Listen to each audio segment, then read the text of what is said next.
আপনার content create করার জন্য আপনার ভয়েসকে অ্যাড করুন। আপনার ভয়েস দেন। আপনার ভয়েস আপনি প্রথমে দিতে একটু জড়তা আসবে, আপনি দিতে থাকুন।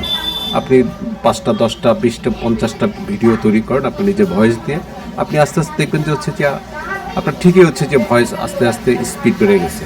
আপনি অনর্গল কথা বলতে পারতেছেন, আপনার কথা তখন শেষ হবে না। প্রথম দেখবেন যে হচ্ছে যে আপনার ভয়েস আসতেছে না, কথা মাথায় কি বলবেন কি বলবেন না মাথায় আসবে না। কিন্তু আস্তে আস্তে যখন আপনি হচ্ছে যে 10টা 15টা 20টা 50টা হচ্ছে যে ভিডিও তৈরি করবেন, দেখবেন যে আপনার ভয়েস হচ্ছে যে অটোমেটিক্যালি বের হয়ে যাবে।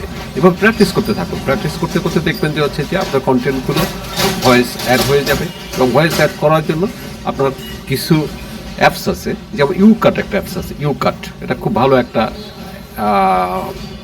অ্যাপস। এই অ্যাপসে আপনি ভিডিওগুলো এডিট করতে পারবেন। আপনি যদি আপনার ভয়েস যখন ভিডিও করবেন তখন যদি না দিতে পারেন, পরবর্তীতে আপনি হচ্ছে যে ভিডিওটা এডিট করার সময় তখন আপনি এখানে এডিট করতে পারবেন, আপনার ভয়েসগুলো দিতে পারবেন। তা সুতরাং আপনি ইউকাট দিয়ে আপনি হচ্ছে যে ভয়েস অ্যাড করুন। অ্যাড করে হচ্ছে যে আপনি যখন বাসায় থাকবেন ভিডিওগুলো বাহির থেকে করে নিয়ে আসলেন, কোনো একটা ভিডিও সে একটা হচ্ছে যে আপনি বুড়িগঙ্গা নদীর তীরে বসে আপনি একটা ভিডিও করলেন, ওখানকার হচ্ছে যে সমস্ত সিনারিও নিয়ে আপনি নৌকা, বুড়িগঙ্গায় হচ্ছে যে সদরঘাট যেখানে আছে সেখানে লঞ্চ, বরিশাল টু ঢাকার যে লঞ্চ আছে সে লঞ্চের হচ্ছে যে আপনি ভিডিও করলেন। করার পরে হচ্ছে যে আপনি বাসায় যখন গেলেন তখন আপনি চিন্তায় হচ্ছে যে খুব শান্তভাবে এবং সহজভাবে হচ্ছে যে আপনার ভয়েসগুলো আপনি অ্যাড করে দেবেন। এভাবে অ্যাড করতে করতে দেখবেন যে হচ্ছে যে আপনার ভয়েস অটোমেটিক্যালি হচ্ছে যে রেগুলার হয়ে গেছে।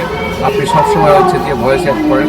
মানুষ দর্শক কী চায়? দর্শক আপনার ভিডিওর সাথে আপনার যে কণ্ঠ আছে, আপনি কি বোঝাতে চাচ্ছেন ওই ভিডিওগুলোতে, সেগুলো হচ্ছে যে শুনতে চায়। সেগুলো শুনতে চাওয়ার জন্য হচ্ছে যে অবশ্যই আপনাকে আপনার ভয়েসগুলো দিতে হবে। আপনার ভিডিওর ডেসক্রিপশন কী ছিল, আপনার উদ্দেশ্য কী ছিল, আপনি কেন ভিডিওটা করলেন। সুতরাং হচ্ছে যে ভয়েস ক্রিয়েট করেন, আপনি দেখবেন যে আপনার ভিডিওগুলো অটোমেটিক্যালি ভাইরাল হয়ে যাচ্ছে। আর এটা হচ্ছে যে আপনি যখনই হচ্ছে যে 200-250 ভিডিও করবেন, আপনার অটোমেটিক্যালি ভাইরাল হতে হতে একসময় হচ্ছে যে আর্নিংয়ের দিকে আপনার রূপ নেবে। আপনি ডলার ইনকাম করতে থাকবেন। আপনি $5, $10, $100 এভাবে আস্তে আস্তে ইনকাম করতে করতে দেখবেন যে মাসে হচ্ছে যে $1000 ইনকাম করার কোনো বিষয়ই না। বাংলাদেশে অনেক কন্টেন্ট ক্রিয়েটর আছে যারা মাসে 3 লাখ, 5 লাখ, 7 লাখ ইনকাম করে। আমি এদের কথা বললাম না। আপনি মাসে হচ্ছে যে 20,000 টাকা ইনকাম করেন, 20,000 টাকা দিয়ে শুরু করেন, এরপরে আপনি আস্তে 50,000 টাকা চলে যান, এরপরে 60, 70, 80, 1 লাখ টাকা চলে যান। 1 লাখ টাকা বাংলাদেশের জন্য অনেক কিছু, বিশাল ব্যাপার। আপনার ডিটারমিনেশন থাকতে হবে। আপনি হচ্ছে যে একেবারে মনে মনে ভাববেন যে হচ্ছে যে আমি এই কাজটা করবোই, আমাকে করতে হবে, I have to do it. Content create করা হচ্ছে যে খুব এখন স্মুথ, ইজি। মোবাইলে অনেক ধরনের অ্যাপস আছে, অনেক ভালো ভালো অ্যাপসের মাধ্যমে আপনি তৈরি করতে পারবেন।